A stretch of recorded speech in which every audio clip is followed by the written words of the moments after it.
Hello' everyone. আজি বইলকে ঘৰুৱাভাৱে খুতৰা শাক বনাওঁ আহক। এয়া চাওক, মই খুতৰা শাকখিনি ধুই বাছি ল'লোঁ। এতিয়া কেৰাহী এখনত মই পিঁয়াজ আৰু আদা নহৰু বটি লোৱা এয়া দি ল'লোঁ। অলপ সিজোৱাৰ পাছত মই খুতৰা শাকখিনি দি দিছোঁ। তাত মই অলপ সৰু সৰুকৈ আলু কাটি লৈছিলোঁ। এয়া চাওক, মই অলপ সময় লৰাই লৈছোঁ। এতিয়া ইয়াত দি দিম মই তেজপাত কিখিলা। তাৰ পাছত আকৌ মই এনেদৰেই লৰাই থাকিম। আকৌ অলপ সময় লৰোৱাৰ পাছত মই দিলোঁ ইয়াত নিমখ আধা চামুচ। আকৌ দিলোঁ এতিয়া হালধি আধা চামুচ। তাৰ পাছতে এনেকৈ আকৌ মই লৰাই থাকিম। বইলকৈ বনালে এনেকৈ শাকখন বাৰেপতি লৰাই থাকিব লাগে, নহ'লে শাকখন লাগি ধৰাৰ চান্স থাকে।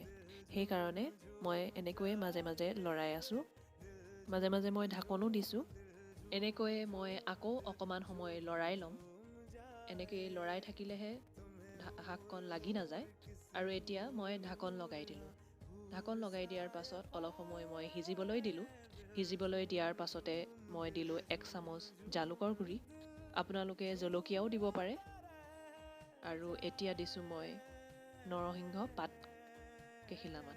নৰসিংহ পাত কেইখিলা দিলে শাকখনৰ গোন্ধটো খুব ধুনীয়া আহে।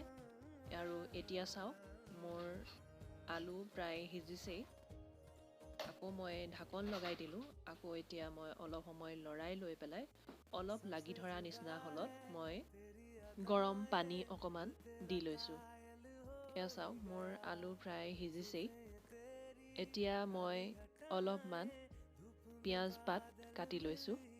পিঁয়াজ পাত দি দিলেও খুবেই ভাল লাগে। শাককণ বইল শাকত যিহেতু পিঁয়াজ পাত দিম, টেষ্টটো আৰু বেলেগ হয়। এয়া চাওক, মই এতিয়া পিঁয়াজ পাতখিনি দি দিলোঁ। এতিয়া আকৌ এনেকৈ অলপ সময় লৰাই ল'ম। তাৰ পাছতে আকৌ অলপ সময় মই ঢাকন লগাই সিজিবলৈ দিম। এয়া চাওক, মোৰ শাকখন ৰেডি হ'লেই। এতিয়া মই এনেকৈ প্লেটত ওলাই লৈছোঁ। এয়া চাওক, মোৰ শাক ৰেডি হৈ গ'ল। এনেকৈয়ে আপোনালোকে বনাই খাবচোন। তেল যাৰ খাব নালাগে তেওঁলোকেও খাব পাৰিব। এয়া হৈছে বইল শাক, খুতৰা শাক। এয়া চাওক, আপোনালোকে যদি ভিডিঅ'টো ভাল পালে তেনেহ'লে please like, share and subscribe কৰিব। আৰু কমেণ্ট কৰিও জনাবচোন কোনে কোনে খাই ভাল পাইছে। Thank U.